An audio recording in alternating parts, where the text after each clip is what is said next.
राम राम सा, मैं हूँ प्रिया, मैं हूँ मयंक और आपका स्वागत है आपके फेवरेट चैनल ब्रोसिस रिएक्शन पे।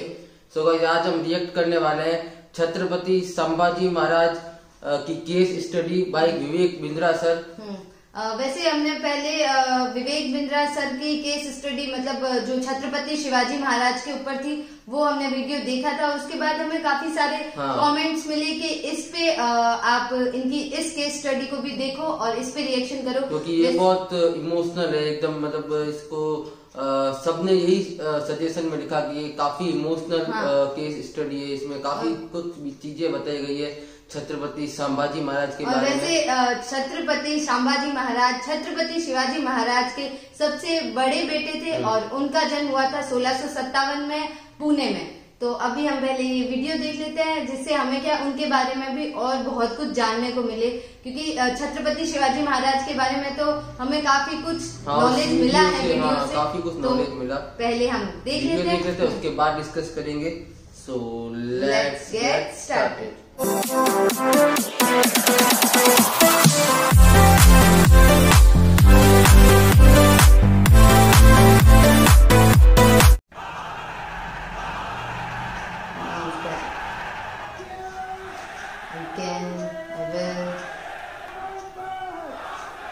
आपका स्वागत है। मैं विवेक बिंद्रा, मोटिवेशनल स्पीकर। आज एक ऐसे इंसान की बात करूंगा, हो सकता है आपकी आत्मा कांप जाए। एक बात कहूं, वीडियो पूरा देखिएगा अगर हिम्मत है आपने तो, और कोशिश करिएगा कि अंत में रोए भी ना।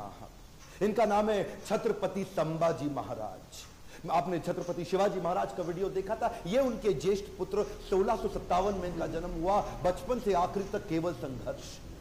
2 साल की उम्र में ही इनकी माता का देहांत हो गया। माँ जीजाबाई जो छत्रपति शिवाजी महाराज की माँ थी, इनकी दादी, उन्होंने पालन पोषण किया।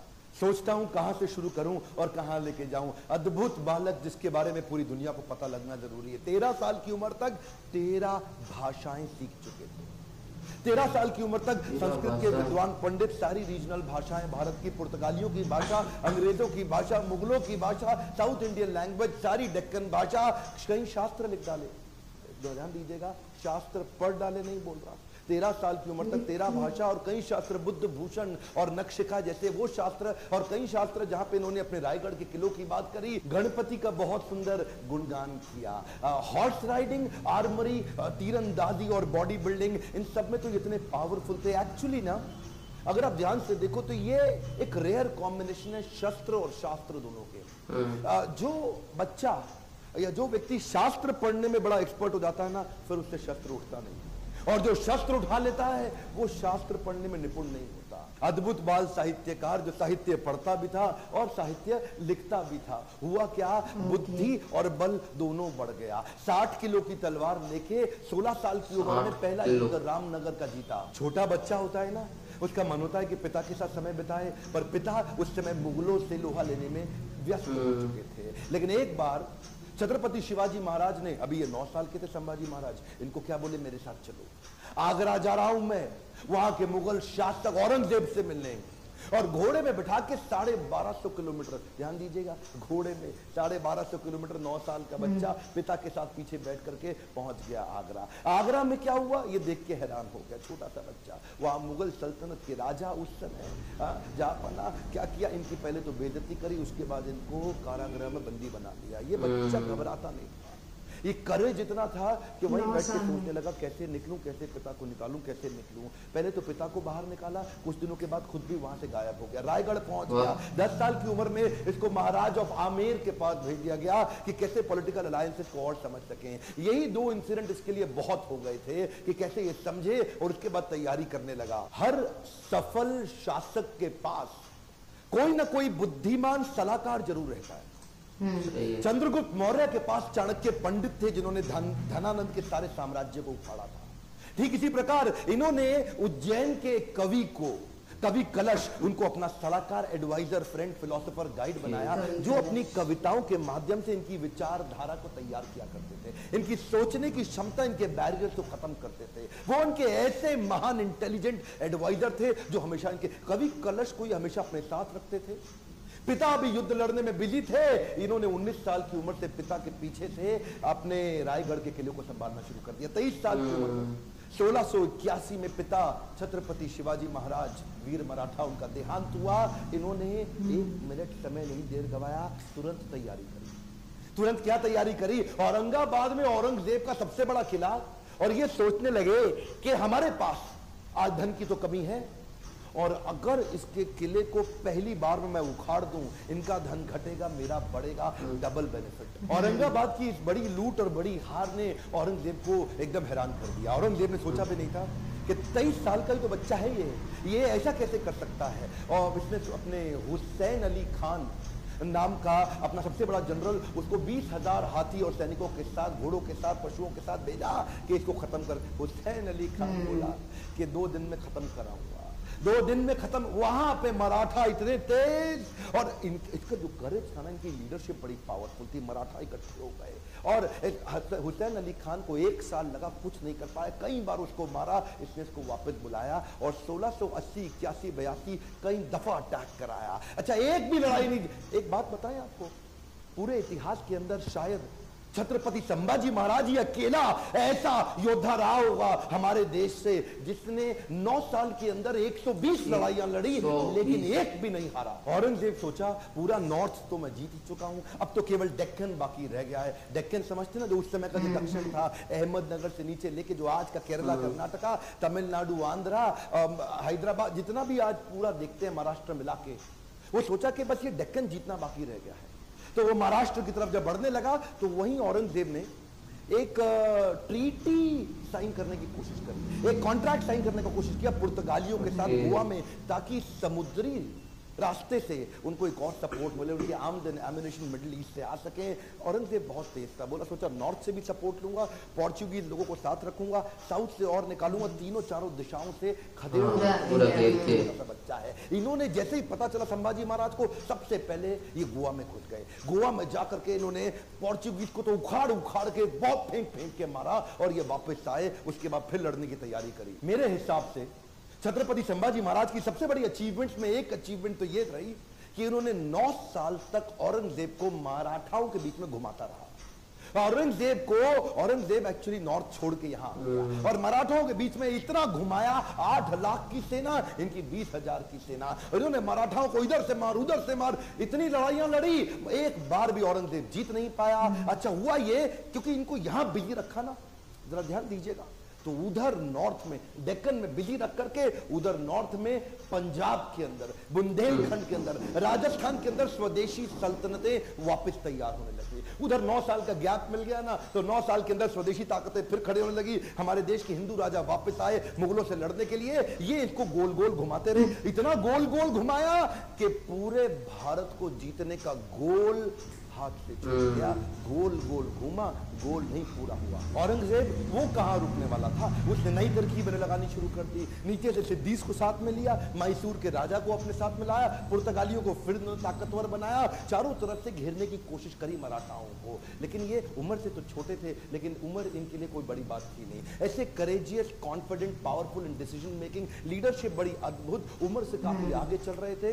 इनोवेशंस बिल्ड करने शुरू कर दिए। चूंकि धन पैसा कम था, तो उन्होंने क्या किया, अपने इलाके के सारे मोचियों को और दर्जियों को इकट्ठा किया। उनको बोला आओ पेड़ से ना रबड़ का कपड़ा बनाओ, निकाल के, और लकड़ी की छालों को निकाल के तीर बनाओ, रबड़ के कपड़े को उसके आगे लपेट दो, एक तरफ तेल लगाओ, दूसरी तरफ बारूद लगाओ। रबड़ का कपड़ा जल्दी जलता नहीं है, और तेल जला करके तीर को छोड़ दो, जैसे ही जाके निशाने पर टकराएगा उसका जो गन पाउडर बारूद विस्फोट करेगा, भयंकर तबाही मचाएगा। नए नए इनोवेशन लेके आए। मैं बोल रहा हूं ना, बुद्धि से बहुत तेज थे। औरंगजेब को भी तो मानना पड़ेगा ना। हाँ, हारते थे, मार खाते थे, फिर खड़े हो जाते थे लड़ने को, हारते थे, मार खाते थे, फिर खड़े हो जाते थे, और अकेले नहीं लड़ते थे, लोगों को साथ में लेके मराठाओं को घेरने में। ये चिक्कादेव राय नाम का एक राजा था जो इनके साथ पूरी तरह मिल चुका था। इसने क्या किया, छत्रपति संभाजी महाराज ये सबको बोल दिए, एक ने भी अगर औरंगजेब के धर्म परिवर्तन के मिशन में मदद करी, उखाड़ के सारी नस्लें खत्म कर दूंगा, बर्बाद कर दूंगा।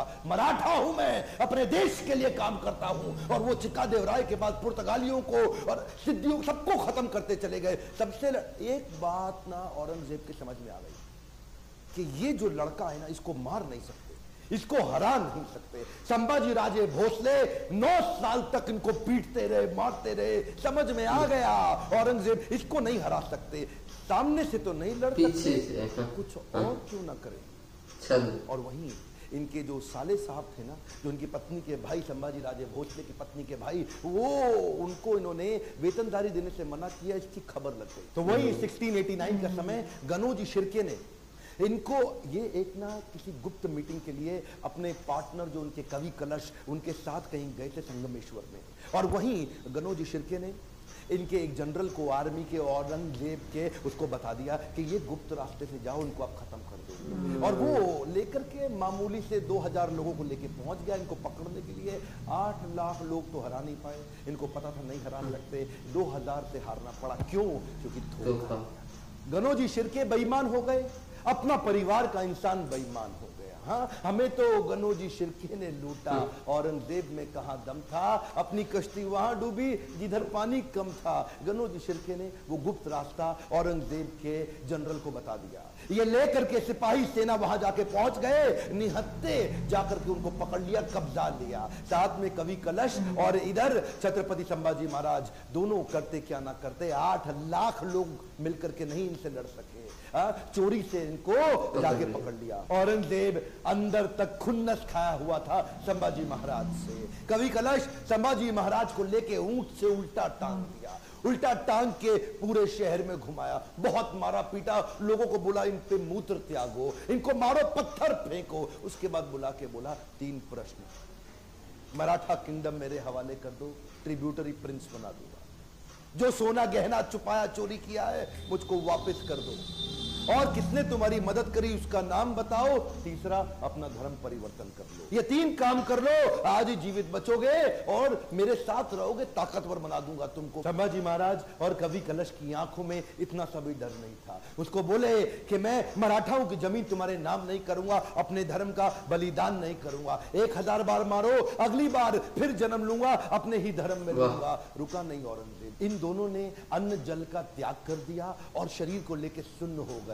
वो उनके नाखून उठाते चले गए, आंखों में मिर्चियां डालते चले गए। उसके बाद जलती सलाखें लेके आंखों में डालते वक्त फिर पूछा, उसको भी डाल दिया। ये बोले नहीं कुछ भी, ये शांत खड़े रहे। पीड़ा बहुत हुई लेकिन ये नहीं बोले हमको छोड़ दो, माफ कर दो। उंगलियां काटनी शुरू करी, पांव की काटी, पांव काटे, हाथ काट दिए, बालों को उखाड़ दिया, वो हाल किया। उसके बाद धीरे धीरे खाल उतारने लगे। हर बार पूछते थे 3 प्रश्न, अपना धन दे दो, जमीन दे दो और धर्म परिवर्तन कर लो। ये सुन्न खड़े रहे वहां पे। ये दर्दनाक सिलसिला 40 दिन तक चलता रहा। औरंगजेब रोज शाम को आके उनसे पूछता था बता दो बता दो, और आखिरी में बोला कि मैं तुम्हारे आगे हार मान गया, मेरी 4 संतानें, अगर मेरा एक भी बेटा तेरे जैसा होता ना संभाजी महाराज, पूरे देश को मुगल सल्तनत बना देता, इस देश को, भारतवर्ष को मुगल सल्तनत बना देता। तेरे आगे मैं हार मान गया, काट डालो उसका शरीर, काट डालो उसका शरीर। टुकड़े टुकड़े कर दिए उनके, वाघ नख लेके छोटे छोटे टुकड़े करके उनको बोला नदी के पास फेंक दो। समस्त मुगल राजाओं में औरंगजेब एक अमानवीय, इनह्यूमन राजा था। बहरहाल मौका मिल गया सारे मराठाओं को एक होने का। उन्होंने शरीर के टुकड़े उठाए शंभूजी महाराज के, उनको सिल के उनका अंतिम संस्कार किया। लेकिन अब हर घर महल बन गया, हर औरत सेना में आ गई, हर पत्ता तीर बन गया। देश धर्म पर मिटने वाला शेर शिवा का छावा था, महापराक्रमी परम प्रतापी एक ही शंभू राजा था। सारी मराठा कम्युनिटी एक हो गई और उसके बाद दोबारा युद्ध छेड़ा गया, खत्म हो गया दक्कन का सुल्तान बनने का उसका सपना। कुछ ही साल के अंदर वहीं दक्कन की भूमि में मारा गया, वहीं खत्म हो गया। औरंगजेब देश को नहीं जीत पाया। गर्व है मुझे कि मैंने जन्म लिया ऐसे देश में जहां वीर मराठा संभाजी महाराज का जन्म हुआ, पर दुख है मुझे कि देश आज ऐसे वीरों को भूलता चला जा रहा है। आज मेरी, आपकी, हर मराठा की और पूरे देश की जिम्मेदारी है कि इनकी कहानी पूरे देश को पता लगनी चाहिए। इस वीडियो को आग की तरह पूरे देश में फैला दो, बंद मत कर देना। इस वीडियो को शेयर किए बिना लाइक करिए। अगर आपको थोड़ा भी अच्छा लगा कमेंट में मेरे को फीडबैक दीजिए, और किसका वीडियो आप देखना चाहते हैं। मेरे साथ जुड़े रहने के लिए चैनल को सब्सक्राइब करके हर बार इस तरह के वीडियो देखने के लिए दिल से आप सबका धन्यवाद।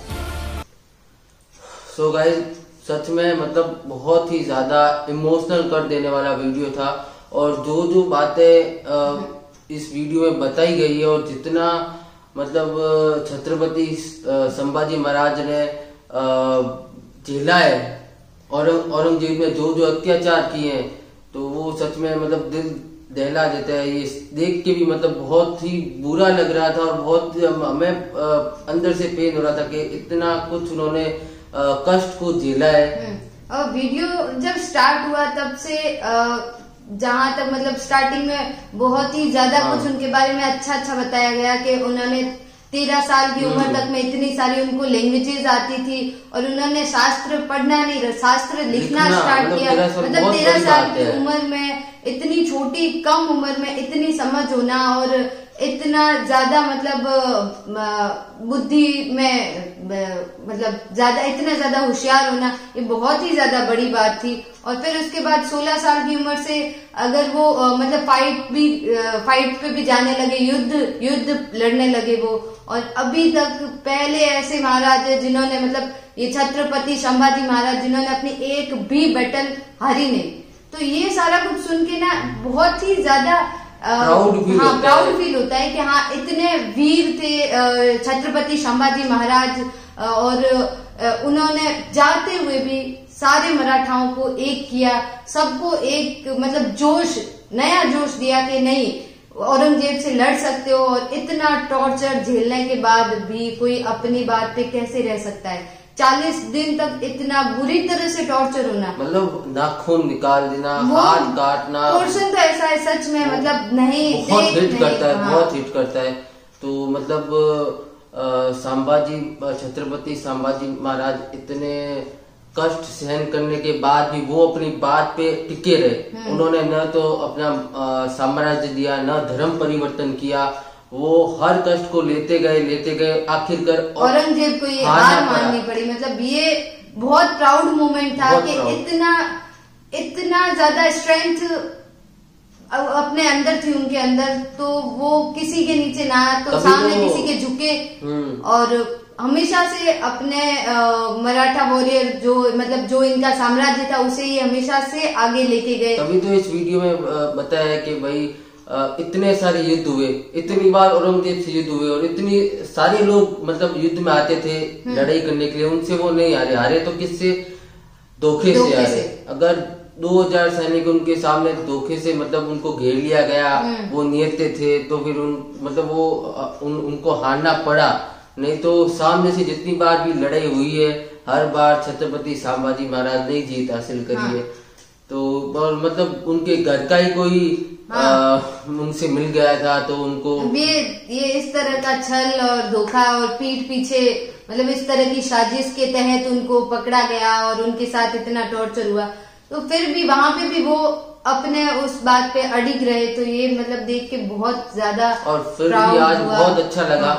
नहीं तो हमें इतना नॉलेज नहीं था छत्रपति संभाजी महाराज के बारे में। छत्रपति शिवाजी महाराज के बारे में फिर भी स्टोरीज थोड़ी बहुत कुछ सुनी है, इनके बारे में हमें नहीं पता था। तो थैंक यू जिन्होंने भी हमें ये सजेस्ट किया। Thank you Vivek Bindra sir जिन्होंने अपने अंदाज में इस पूरी स्टोरी को बताया ताकि हर एक भारतीय तक ये स्टोरी पहुंचे, जो भी जहाँ भी रहते हैं सबके पास ये स्टोरी पहुंचे। सबको गर्व होना चाहिए कि इंडिया का प्राइड क्या है, इंडिया में कितने सारे लोगों ने अपना बलिदान दिया है इस इंडिया को बचाने के लिए। तो काफी हमें प्राउड फील होता है, वॉरियर्स इंडिया में थे तो काफी प्राउड फील होता है जब छत्रपति शिवाजी महाराज के बारे में सुनते हैं, अब छत्रपति संभाजी महाराज के बारे में सुनते हैं तो काफी प्राउड फील होता है कि हम भी उसी भारत देश में रहते हैं। तो जहाँ पे इतने बड़े बड़े वीर योद्धा हुए थे, तो काफी अच्छा लगा ये वीडियो देख के और काफी नॉलेज मिला। और अभी करते हैं इस वीडियो को एंड, और इस वीडियो का ओरिजिनल लिंक आपको डिस्क्रिप्शन में मिल जाएगा, तो वहां जाके आप चेकआउट कर सकते हैं। सो आई होप आपको ये वीडियो पसंद आएगा। पसंद आए तो वीडियो को लाइक करना, चैनल पे नए हो चैनल को सब्सक्राइब करना, कमेंट करना, शेयर करना और ऐसे इस चैनल पे प्यार बनाए रखना। सो मिलते हैं गाइस जल्दी नेक्स्ट वीडियो में। Thank you so much for watching. Bye bye.